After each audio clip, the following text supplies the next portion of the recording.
Pentagon ने Israel को green signal दे दिया है।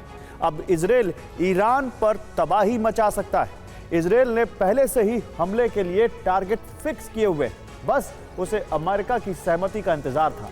बेंजामिन कैबिनेट में पहले ही हमले को लेकर मुहर लग चुकी थी, लेकिन जैसे ही बाइडेन ने अपने रुख में बदलाव किया, वैसे ही इजरायल ने सैन्य ठिकाने और मिसाइल साइट वॉर रेडी कर दिए। उधर ईरान ने धमकी दी है, अगर इजरायल हमला करता है तो अरब में परमाणु युद्ध का अलार्म बज जाएगा। फिर अरब से शुरू हुई एटमी आंधी पूरे यूरोप तक फैल सकती है।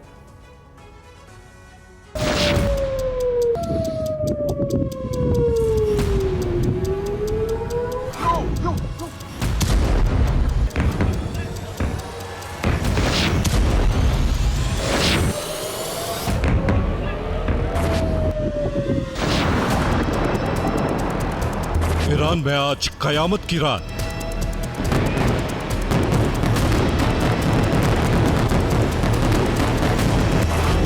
एक अक्टूबर जब दहला था इजराइल।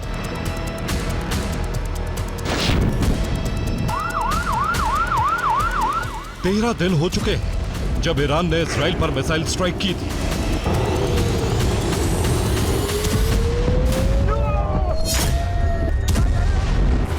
इजराइल थर्रा उठा था। तबाही कितनी विध्वंसक थी, ये तस्वीरें बता रही हैं।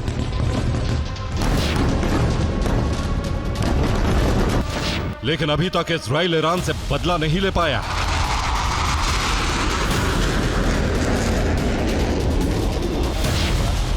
इस बीच इजराइल ने लेबनान में मौजूद हिजबुल्लाह ठिकानों को करीब करीब तबाह कर दिया है, जबकि सीरिया इराक में भी ईरानी प्रॉक्सी ठिकानों पर हमले कर रहा है।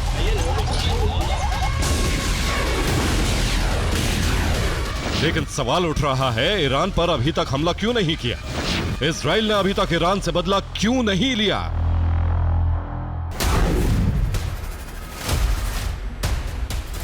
दरअसल इन सवालों का जवाब अमेरिका के पास है, क्योंकि अभी तक अमेरिका ने ईरान पर हमले की हरी झंडी नहीं दी थी, क्योंकि अमेरिका को इस बात का डर था कि ईरान पलटवार में न्यूक्लियर अटैक कर सकता है।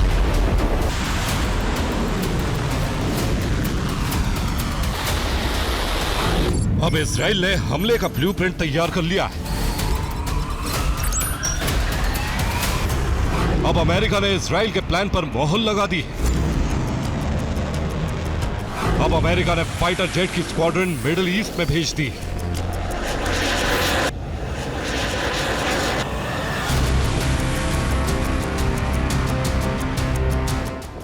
इजराइल ईरान को दहलाने की तैयारी पूरी कर चुका है, क्योंकि इजराइल की कैबिनेट ने हमले पर मोहर लगा दी, जिसे अमेरिका ने हरी झंडी दे दी।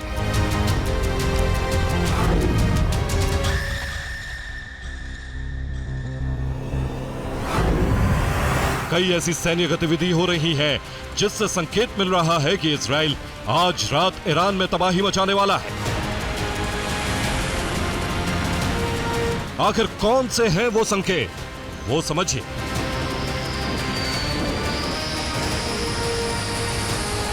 पहला संकेत है, इजराइल ने अमेरिकी डिफेंस सिस्टम थॉट तैनात किए हैं। दूसरा संकेत है, इजराइल ने अपना डिफेंस 4 लेयर कर दिया। तीसरा संकेत है, अमेरिका ने F-15, F-16, F-22 fighter jet middle east में भेजे हैं।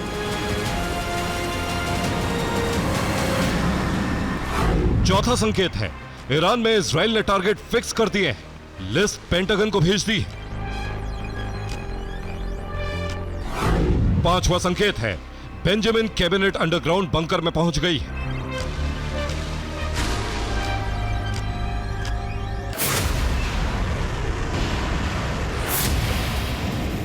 यानी इजराइल के प्लान पर अमेरिका मान गया है। इजरायली कैबिनेट की मोहर के बाद अमेरिका ने हरी झंडी दी। पेंटागन की रिपोर्ट है कि ईरान के एटमी और एनर्जी सेक्टर पर हमला हो सकता है। इस रिपोर्ट के बाद ईरान में खलबली मच गई है। वो चौकन्ना हो गया है, जिसके बाद ईरान ने S-400 सारे न्यूक्लियर सेंटर पर लगा दिए।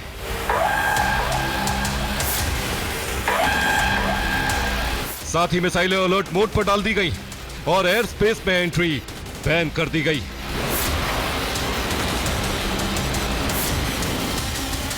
तेहरान में मौजूद IRGC हेडक्वार्टर पर एंटी एयरक्राफ्ट सिस्टम लगा दिया है और ईरान ने कहा है कि वो किसी भी हमले का करारा जवाब देने में सक्षम है।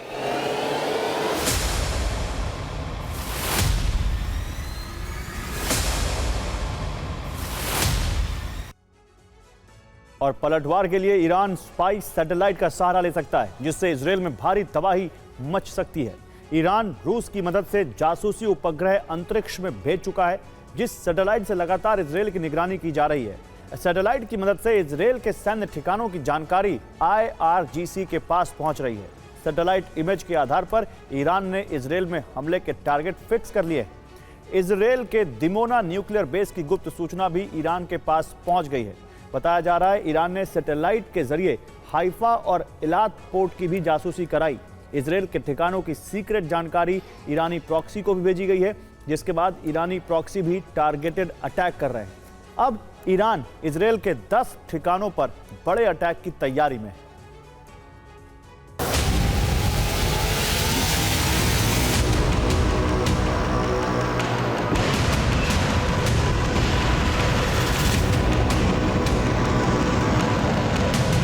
ईरान पलटवार के लिए तैयार है। इसकी सबसे बड़ी वजह है कि उसके साथ रूसी गठबंधन है।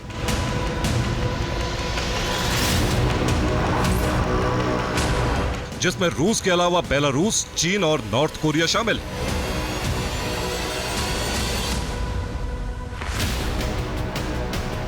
यही वजह है कि ईरान को हथियार भी मिल रहे हैं और अमेरिका इजराइल से लड़ने के लिए एक मजबूत ग्रुप मिल गया है।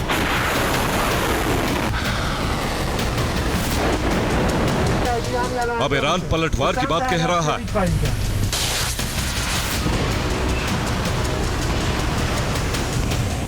ईरान के टारगेट पर मोसाद हेडक्वार्टर, जहां एक मिसाइल भी दागी गई। ये उसी का वीडियो है। मिसाइल एकदम कमांड सेंटर के पास गिरी, जिसमें एक रडार सिस्टम को जबरदस्त नुकसान पहुंचा है।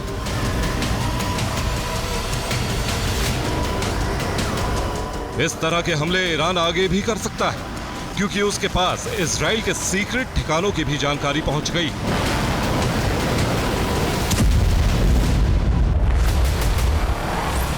और ऐसा रूस की मदद से हुआ है, क्योंकि ईरान ने जो सैटेलाइट भेजा है वो रूसी रॉकेट व्हीकल से गया है। इसके लिए ईरान ने 2 साल पहले ही तैयारी शुरू कर दी थी। ईरान ने 2 बार मिसाइल स्ट्राइक करके अपने तेवर भी जता दिए।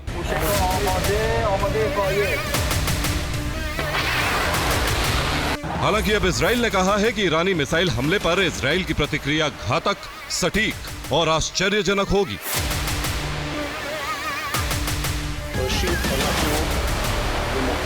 रक्षा मंत्री योव गैलेंट का यह बयान बेंजामिन से चल रहे टकराव के बीच आया है। यानी अमेरिका ने इजराइल की कैबिनेट पे चल रही गुटबाजी पर विराम लगवा दिया है और अब सबको साथ लेकर ईरान के मंसूबे रौंदने का ऐलान कर दिया है।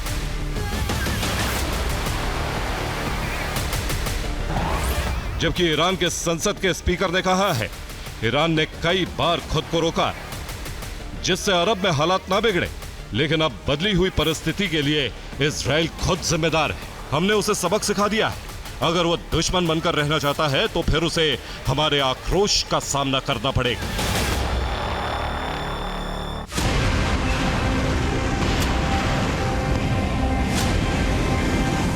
यानी ईरान के तेवर बता रहे हैं उसका इजराइल से टकराव बड़े युद्ध में बदल सकता है, जो कभी भी परमाणु युद्ध में तब्दील हो सकता है, क्योंकि इजराइल ने अमेरिका के इशारे पर ईरान के न्यूक्लियर टारगेट फिक्स कर लिए हैं, जिसमें इस्फहान और फोर्दो का नाम सबसे ऊपर है, क्योंकि इन्हीं 2 सेंटर पर ईरान ने परमाणु बम बनाए।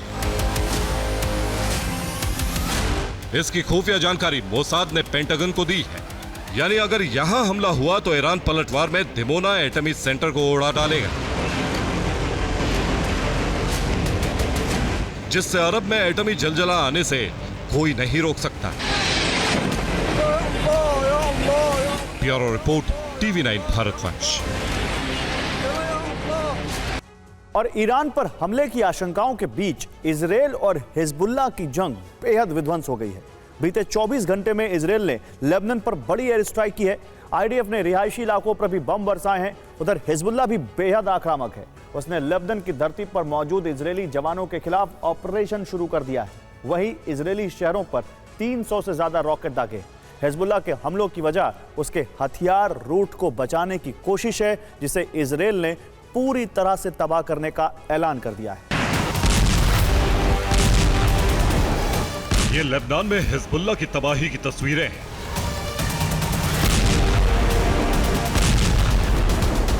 नेतन्याहू की हरी झंडी के बाद इजरायली सेना बेलगाम हो चुकी है। पूर्व से लेकर दक्षिणी लेबनान में बम गिराए जा रहे हैं।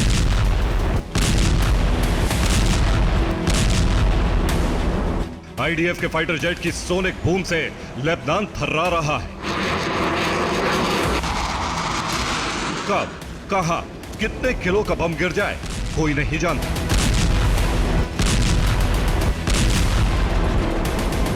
बीते 24 घंटे में इजराइल ने लेबनान पर सैकड़ों किलो बारूद गिराया है।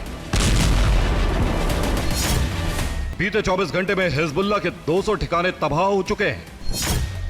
इजराइल ने हिजबुल्लाह के रॉकेट लॉन्च पैड, हथियार गोदाम और मिलिट्री हेडक्वार्टर पर हमले किए।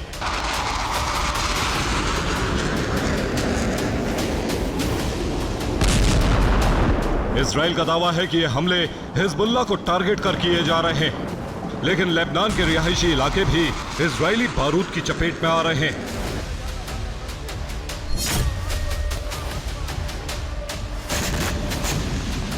ये दक्षिणी लेबनान में मौजूद एता अल शाब शहर की तस्वीरें हैं। रात के वक्त इजरायली फाइटर जेट्स ने बम गिराए, जिसके बाद जबरदस्त धमाका हुआ। एता अल शाब में इजराइल की एयर स्ट्राइक दिन में भी जारी रही। शहर के उत्तरी इलाके में आईडीएफ ने एयर स्ट्राइक की। धमाके की ये तस्वीरें दक्षिणी लेबनान की है। दावा है कि यहां इजराइल ने कारपेट बॉम्बिंग की, जिसमें 3 लोगों की मौत हो गई। इजराइल ने सिदोन बेरूत हाईवे के पास मौजूद इस इमारत पर मिसाइल से अटैक किया। हमले में रिहायशी इमारत का एक हिस्सा तबाह हो गया। इजराइल ने जीएह के पास बारजा में रिहायशी इमारत पर एयर स्ट्राइक की। दावा है कि इस हमले में 4 लोगों की मौत हो गई। बेरूत में एक एनिमल शेल्टर होम को आईडीएफ ने स्ट्राइक कर तबाह कर दिया।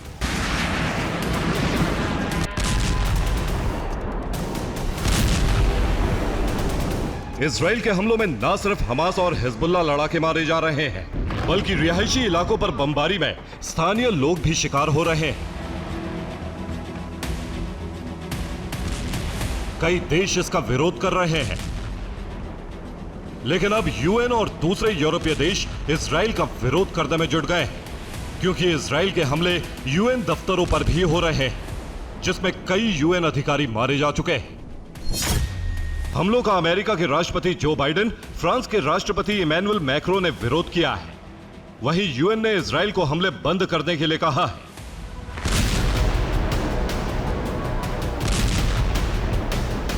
इजराइल हिजबुल्लाह को तबाह करने के लिए हर हद पार कर चुका है।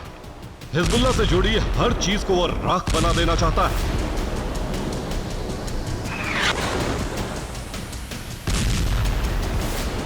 यह लेबनान सीरिया बॉर्डर पर मौजूद ईरान का अस्पताल है। 56 बेड के इस अस्पताल को इजराइल ने खंडर बना दिया।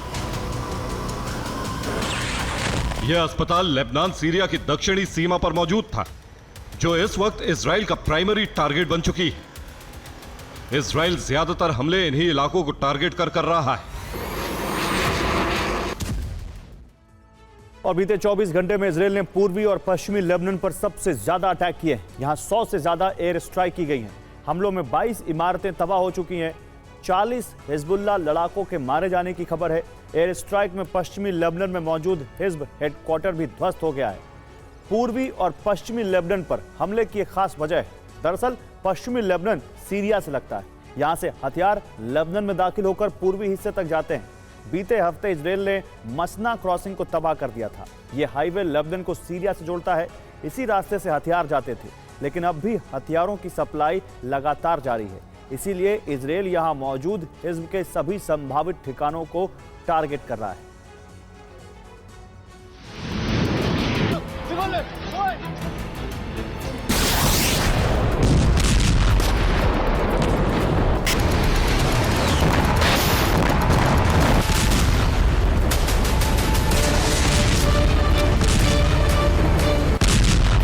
इजराइल हिजबुल्लाह के सर्वनाश की कसम खा चुका है, लेकिन हिजबुल्लाह भी पीछे हटने के लिए तैयार नहीं।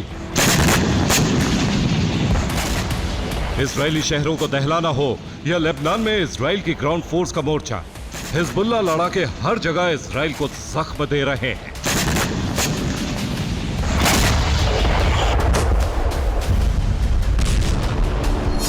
दावा है कि ये तस्वीरें उत्तरी इजराइल की हैं, जहां आसमान में आईडीएफ के हेलीकॉप्टर उड़ान भरता नजर आया है। आईडीएफ का यह हेलीकॉप्टर लेबनान से लौटा था, जो हाइफा शहर में मौजूद अस्पताल के पास लैंड होता दिखा।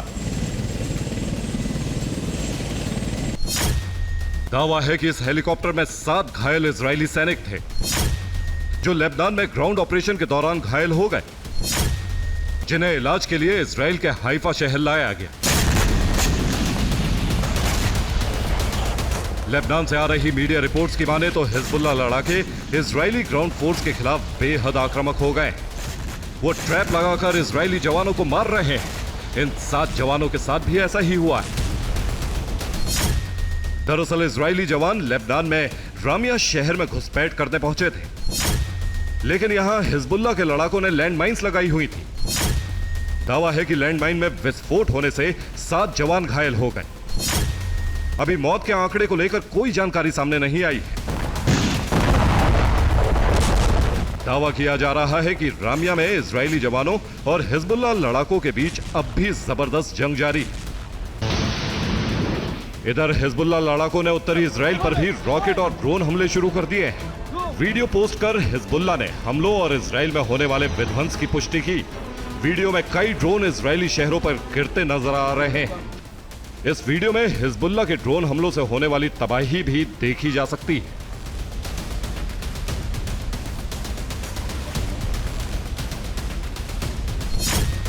हिजबुल्लाह ने इजराइल पर 320 रॉकेट और ड्रोन दागे। 10 घंटे में 12 बार रॉकेट हमले किए।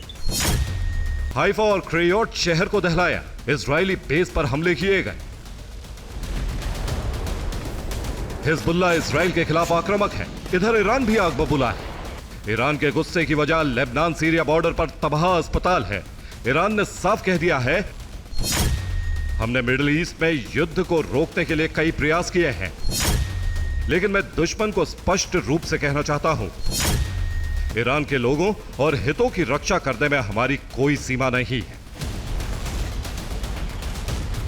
ईरान का यह संदेश सीरिया में जारी हमलों को लेकर भी माना जा रहा है। दरअसल इजराइल बीते कुछ वक्त से सीरिया को टारगेट कर रहा है। ऐसे में ईरान ने साफ कर दिया है कि इजराइल पर हमलों की रात फिर दोहराई जा सकती है। तो इजराइल पिछले 15 दिनों के अंदर हिजबुल्लाह की सैन्य शक्ति को करीब 70% खत्म कर चुका है। हिजबुल्लाह की पूरी लीडरशिप मारी जा चुकी है।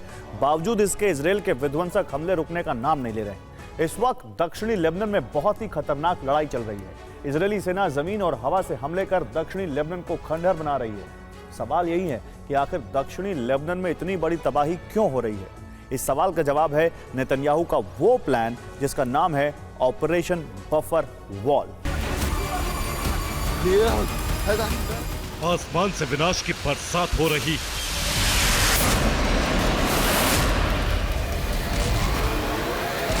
जमीन से दुश्मन पर धावा बोला जा रहा है। शहर और इलाके अलग हो सकते हैं, लेकिन तबाही की तस्वीर कमोबेश एक सी।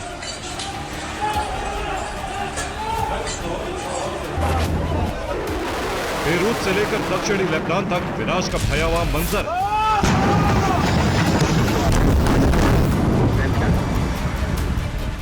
पिछले 15 दिनों के अंदर इजराइल ने हिजबुल्लाह की पूरी लीडरशिप को खत्म कर दिया।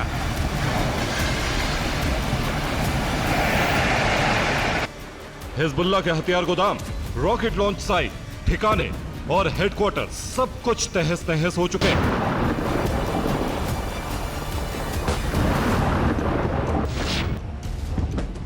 इसलिए अब इजरायली सेना का ऑपरेशन बफर जोन शुरू हो चुका है।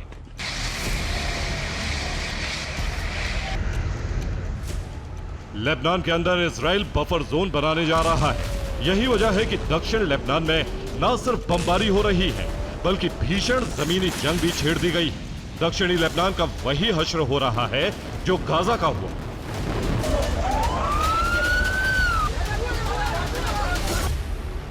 टीवी9 भारतवर्ष की टीम दक्षिणी लेबनान के उन इलाकों में है जहां आईडीएफ बारूद की बरसात कर रही। युद्ध के मैदान से टीवी9 भारतवर्ष की ग्राउंड रिपोर्ट इस बात की घोषणा कर रही है कि हर बीतते दिन के साथ हिजबुल्लाह का अंत करीब आता जा रहा है। इजराइल की इस एयर स्ट्राइक्स लगातार इन इलाकों में हो रही है। मैं इस समय जिस इलाके में हूं, अगर आप देखें यहाँ पर अभी थोड़ी देर पहले एयर स्ट्राइक्स की गई थी और मैं आपको ये दिखाने की कोशिश कर रहा हूं कि आखिरकार किस तरीके का मंजर, आप देखिए कितना ज्यादा इम्पैक्ट यहाँ पर रहा होगा इन एयर स्ट्राइक्स का कि कई मीटर तक अंदर तक आप कह सकते हैं कि इसकी बर्बादी हुई है।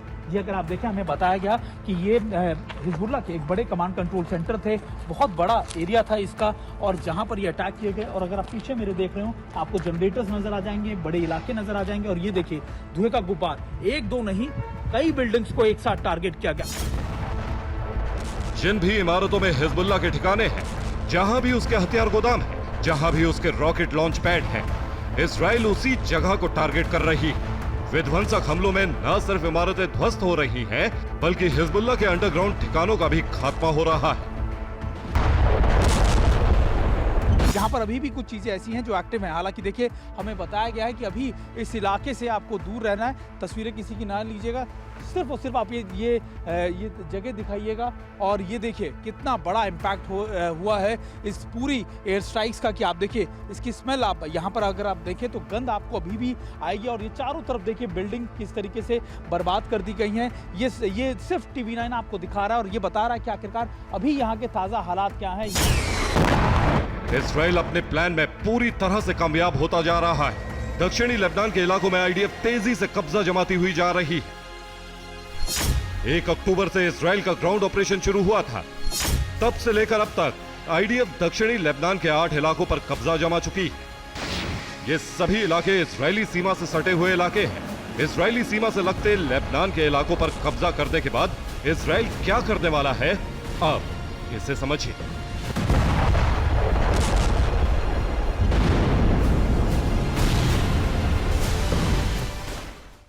और इजरायली सेना पिछले 13 दिनों में दक्षिणी लेबनान के 8 इलाकों पर कब्जा कर चुकी है। ये इलाके हैं क्रफ किला, होवला, मैस ए जबाल, एतरौन, यारोन, खतमून, यारीन और अल चायब। ये सारे इलाके अब इजराइल के कब्जे में। इजरायली सीमा से सटे लेबनान के 4 इलाकों में इस वक्त भीषण जंग भी चल रही है।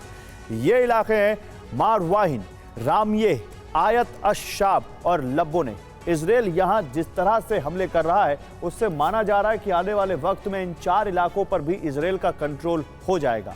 इन पूरे इलाकों को कब्जा करने के बाद इजराइल अपना बफर प्लान लागू करेगा। मतलब कब्जा किए गए जमीनों पर इजराइल बफर जोन बनाएगा। यहां सेना, टैंक, आर्टिलरी और एयर डिफेंस सिस्टम की तैनाती की जाएगी। भविष्य में अगर लेबनान की तरफ से कोई हमला होता है तो इसी बफर जोन के जरिए उसको रोका जाएगा।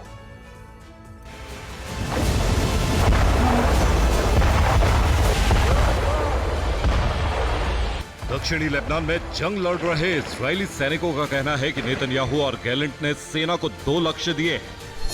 पहला, हिजबुल्लाह का संपूर्ण अंत करना, और दूसरा, दक्षिणी लेबनान में बफर जोन बनाना। इजराइल जब तक ये दोनों लक्ष्य प्राप्त नहीं कर लेता, तब तक लेबनान में हमले नहीं रुकने वाले। नेतन्याहू के इसी लक्ष्य को पूरा करने के लिए इजरायली सेना लेबनान के शहरों को खंडर बनाती जा रही। लेबनान के अलग अलग इलाकों में लगातार एयर स्ट्राइक्स की जा रही हैं। अभी मैं जिस जगह पे हूं, यहाँ पर अगर आप देखें पूरा इलाका, करीबन 8 से 10 बड़े कंपाउंड को बर्बाद कर दिया गया है। और ये तस्वीरें आप देखिए, ये एयर स्ट्राइक्स आपको बता रही है कि किस तरीके की बड़ी एयर स्ट्राइक्स होंगी। हालांकि हमें कहा गया कि कुछ देर में और बड़ी एयर स्ट्राइक्स होनी है, लेकिन आप तस्वीरें देखिए और समझिए कि आखिरकार एयर स्ट्राइक्स का कितना ज्यादा इम्पैक्ट रहा होगा। कुछ रोज पहले तक अमेरिका इजराइल और हिजबुल्लाह में सीज फायर की बात कर रहा था, लेकिन अब अमेरिका ने चुप्पी साध ली है। सूत्रों के मुताबिक अमेरिका अब सीज फायर की बात इसलिए नहीं कर रहा है क्योंकि इजराइल हिजबुल्लाह के खात्मे के करीब पहुंच चुका है। लिहाजा अमेरिका ने इजराइल को रोकने के प्लान को फिलहाल टाल दिया।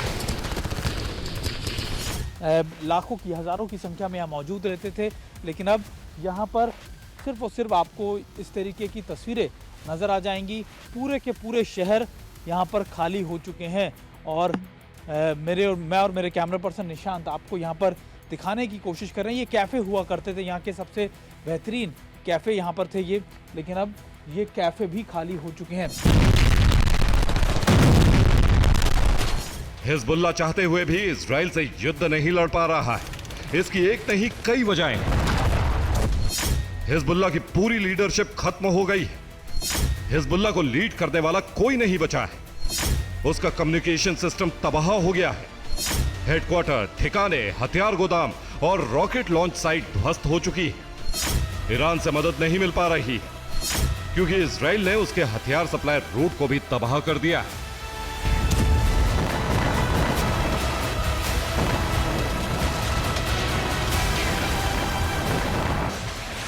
यही वजह है कि हिजबुल्ला के लड़ाके इजराइल में अब सिर्फ रॉकेट से गुरिल्ला हमले ही कर पा रहे हैं। माना जा रहा है कि हिजबुल्ला की जो बची खुची सैन्य शक्ति है, इजराइल आने वाले दिनों में उसका भी संहार कर देगा।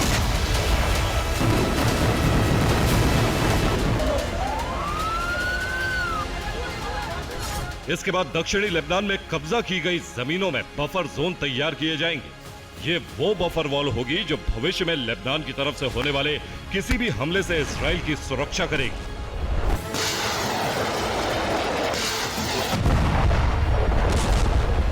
लेबनान वॉर जोन से TV9 भारतवर्ष संवाददाता सुमित चौधरी की रिपोर्ट।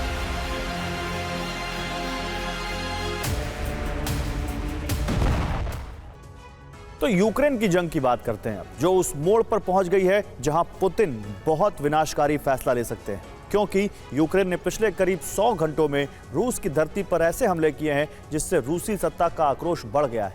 माना जा रहा है कि यूक्रेन के हमलों का इंतकाम लेने के लिए पुतिन कोई बड़ा कदम उठा सकते हैं। यूक्रेन को खाक में मिलाने के लिए रूस ने आखिरी प्रहार की तैयारी कर ली है। अब अगर नेटो भी बीच में आए तो पुतिन को आखिरी विकल्प आजमाने से कोई नहीं रोक सकता।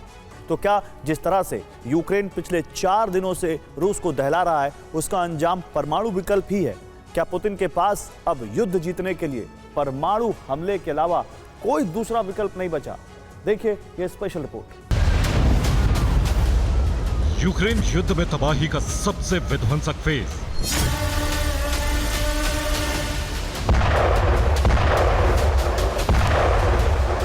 यूक्रेन ने रूस की धरती को फिर दहलाया।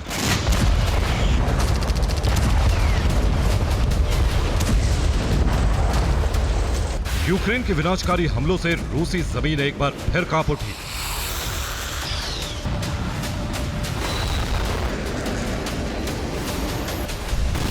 ये तस्वीरें रूस के चेचनिया के ग्रोजनी इलाके की, जहां यूक्रेन ने हमला करके गैस स्टेशन को निशाना बनाया।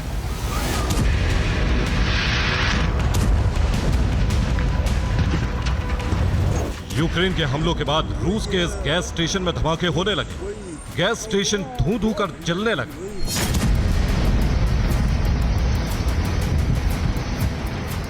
यूक्रेन ने रूस के इस गैस स्टेशन को पूरी तरह भस्म कर डाला। गैस स्टेशन में भारी विस्फोट से भूकंप आ गया, जिसके बाद धमाके से गैस स्टेशन से सटी इमारतें हिलने लगी। इन इमारतों से पूरे ग्रोजनी शहर में हड़कंप मच गया।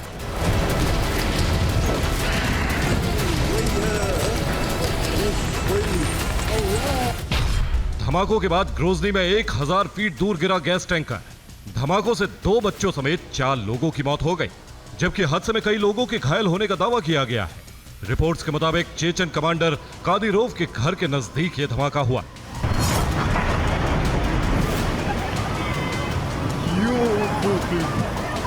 रूसी मीडिया के मुताबिक गैस स्टेशन में भारी विस्फोट के पीछे यूक्रेन के हमलों की आशंका जताई गई। हालांकि रूस के ऑयल फील्ड पर पहले भी हमले हुए।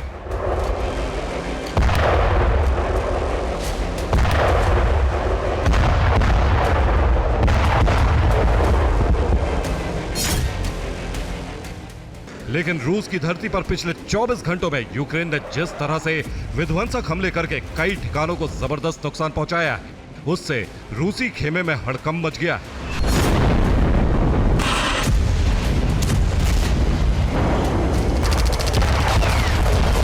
यूक्रेन ने लुहांस्क में भी ऑयल डिपो पर बारूद बरसाकर उसे भस्म कर डाला।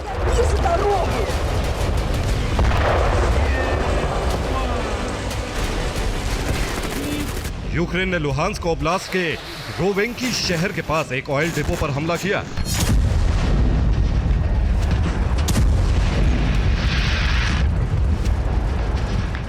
हमले से डिपो में भयंकर आग लग गई।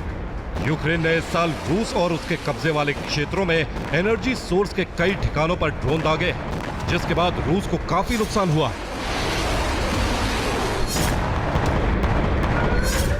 रूस के ऑयल डिपो पर यूक्रेन के ये हमले रूसी सेना को ईंधन की सप्लाई बाधित करने और रूसी अर्थव्यवस्था को कमजोर करने के लिए किए जा रहे हैं। 7 अक्टूबर को यूक्रेन ने ड्रोन हमला करके क्रीमिया में सबसे बड़े तेल डिपो मरीन ऑयल टर्मिनल को निशाना बनाया था।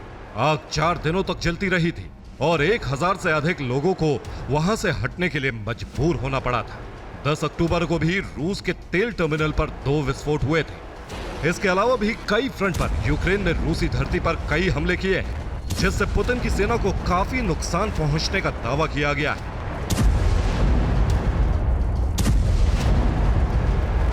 पूर्वी रूस में यूक्रेन ने रूसी सेना के एक ठिकाने पर बम बरसाकर उसे तहस नहस कर डाला।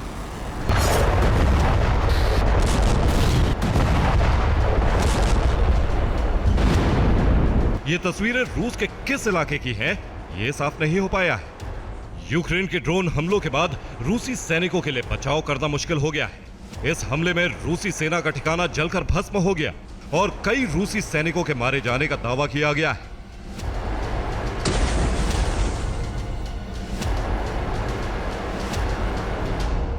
रिपोर्ट्स के मुताबिक यूक्रेन के हमलों के पीछे 24 घंटों में रूस को काफी तगड़ा नुकसान हुआ है।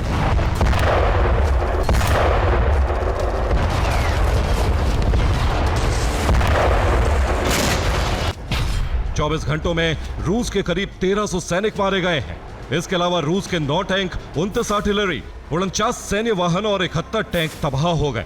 2 एयर डिफेंस सिस्टम और 45 रूसी ड्रोन भी नष्ट हो गए।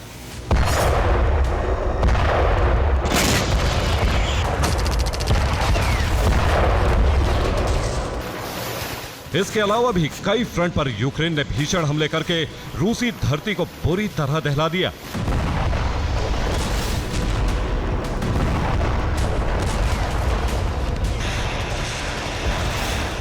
यूक्रेन के हमलों के जवाब में रूस ने भी यूक्रेन से बारूदी इंतकाम लिया। रिपोर्ट्स के मुताबिक रूस ने यूक्रेन में क्लस्टर बम से हमला किया। दावे के मुताबिक रूसी सेना ने फाब 250 बम से हमला किया। फाब 250 एक गाइडेड बम होता है। इस बम का इस्तेमाल रूस पहले भी इस जंग में कई बार कर चुका है।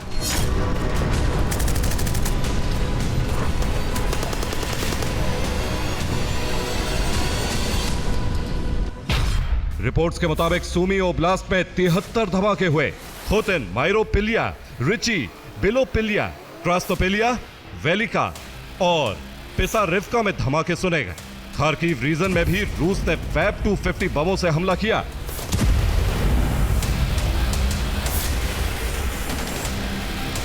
खार्किव में यूक्रेनी सैन्य ठिकानों पर रूस ने 3 फैब 250 बमों से तबाही का ऐसा मंजर पैदा कर दिया कि पूरे खार्किव में दहशत फैल गई। दावे के मुताबिक खार्किव में यूक्रेन की आधी टुकड़ी खत्म हो चुकी है। खार्किव में एनर्जी ठिकानों पर भी रूस ने बेतहाशा बारूद बरसाए। इसके अलावा पिछले 24 घंटों में कीव, लवीव, निप्रो में भी रूस ने विध्वंसक हमले किए। ज़ेपोरिज़िया में रूस ने 170 ड्रोन दागे। ज़ेपोरिज़िया में रूसी सेना ने 7 एयर स्ट्राइक की। ज़ेपोरिज़िया में यूक्रेन के परमाणु प्लांट है। इस इलाके को रूसी सेना शुरू से ही टारगेट कर रही है।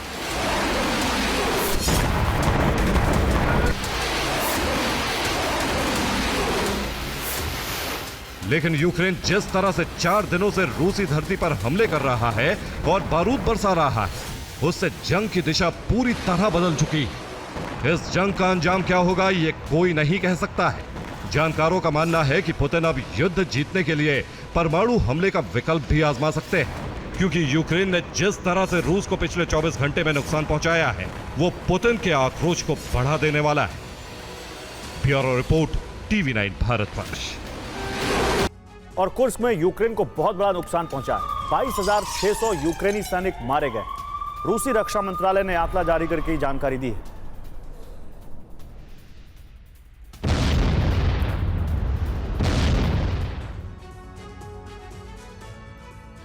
तो रूस यूक्रेन युद्ध में अभी तक जो नहीं हुआ था वो हो गया। अब नेटो और रूस में एटमी टकराव के आसार बढ़ गए हैं, क्योंकि नेटो देशों से मिले F-16 फाइटर जेट से यूक्रेन ने रूस पर बहुत बड़ा हमला किया है। इस हमले में यूक्रेन ने रूस को Su-34 और सुपरसोनिक जेट मार गिराया, उसका सुखोई 34। अब पुतिन का पारा हाई है। उन्होंने नेटो को सीधे न्यूक्लियर धमकी दे डाली है कि अब नेटो अंजाम भुगतने को तैयार है।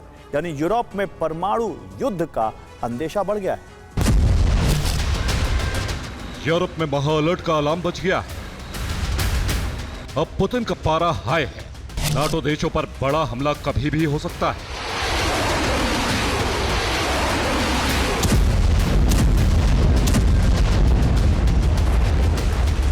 और उसकी वजह है यूक्रेन को मिला F-16।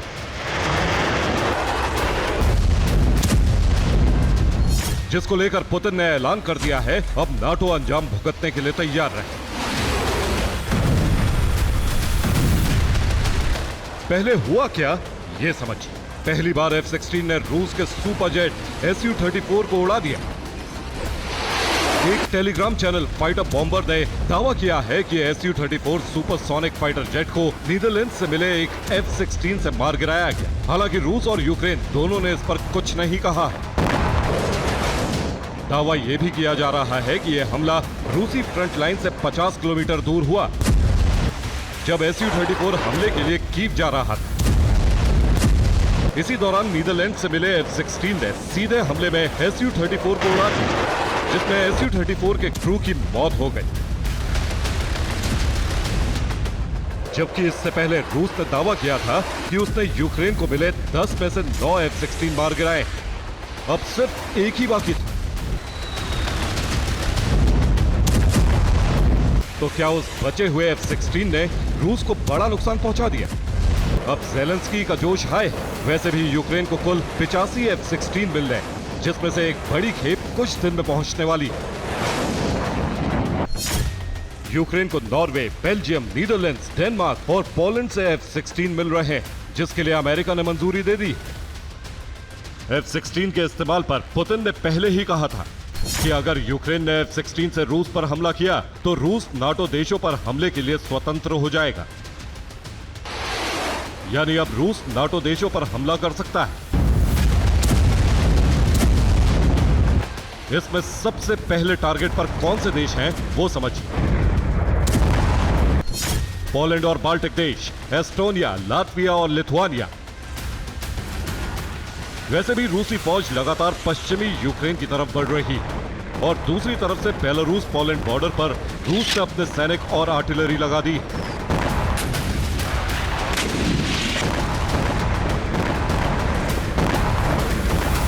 अब पुतिन के रुख से सहमे बाल्टिक देशों ने डिफेंस शील्ड बना ली। इसके लिए पोलैंड ने air defence missile base alert mode पर डाल दिया, जबकि बाल्टिक देश नाटो से मिले फाइटर जेट से निगरानी कर रहे हैं, बॉर्डर सील कर दिए और बाल्टिक सागर में नाटो के युद्धपोत बाल्टिक देशों के पास पेट्रोलिंग कर रहे हैं। इस बीच नाटो की तरफ से कहा गया है रूस वर्ल्ड ऑर्डर बदलने की कोशिश में है। रूस का यह कदम विध्वंसकारी है। यूरोप सुलगने के आसार, कभी भी परमाणु युद्ध हो सकता है।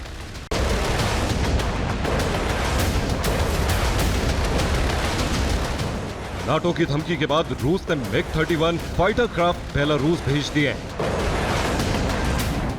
जबकि न्यूक्लियर हथियार वो पहले ही भेज चुका है। अब यार्स मिसाइल तैनात करने की तैयारी।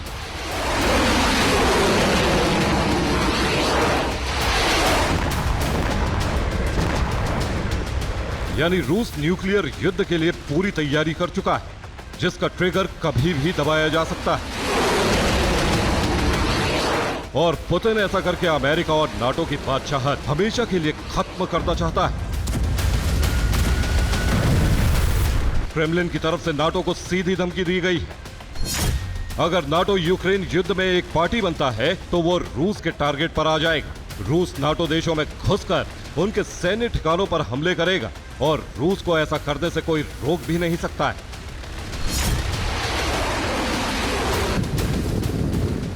रूस ऐसा करने के लिए बाल्टिक से लेकर ब्लैक सी तक चक्रव्यूह रच रहा है, जिसमें कैलिनिनग्राड बेस को वॉर रेडी कर दिया है, जिससे बाल्टिक में दबदबा कायम रखा जा सके। जबकि काले सागर में उसने ब्लैक सी फ्लीट को ओडेसा के पास तैनात कर दिया है और ब्लैक सी कारोबारी रूट को ब्लॉक कर दिया है। यानी रूस ने सीधे नाटो को चैलेंज किया है, जो पहले ही रूस पर बिफरा हुआ है।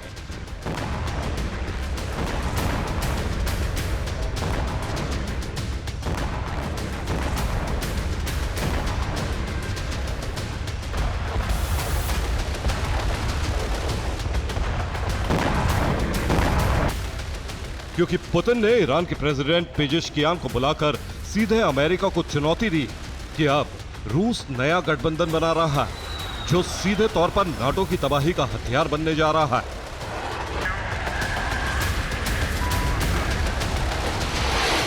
Bureau report, TV9 Bharatvarsh.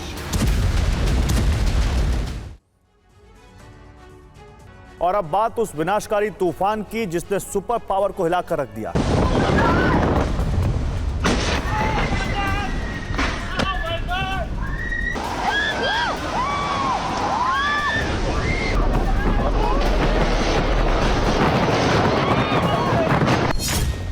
तबाही, बर्बादी, विनाश, मौत का तांडव, घरों में अंधेरा, लोगों का विस्थापन, एक भयंकर त्रासदी। ये तस्वीरें अमेरिका में आए उस भयानक तूफान की है जिसने बर्बादी का ऐसा मंजर दिखाया जिसे लोग कभी भूल नहीं पाएंगे।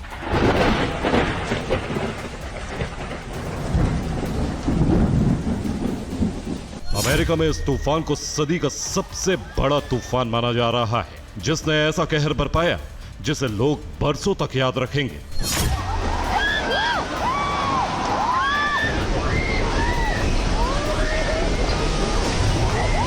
ये तस्वीरें अमेरिका के फ्लोरिडा की, जहां कई शहरों में 193 किलोमीटर प्रति घंटा की रफ्तार से हवाएं चली।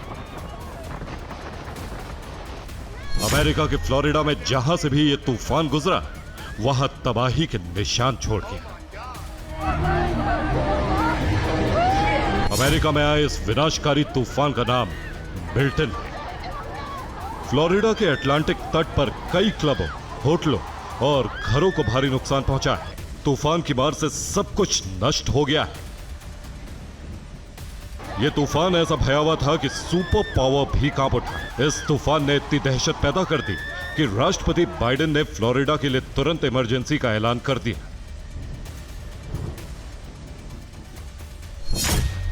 रिपोर्ट्स के मुताबिक तूफान मिल्टन ने अमेरिका में $50 अरब का नुकसान किया है। तूफान की वजह से फ्लोरिडा में 32 लाख से अधिक घरों में बिजली आपूर्ति ठप हो गई है। 20 लाख लोगों पर बाढ़ का खतरा मंडरा रहा है। हालात इतने खराब हो गए हैं कि कुछ इलाकों में लोगों की सुरक्षा के लिए तैनात किए गए पुलिसकर्मियों को भी सुरक्षित जगह लौटने के आदेश दे दिए गए हैं।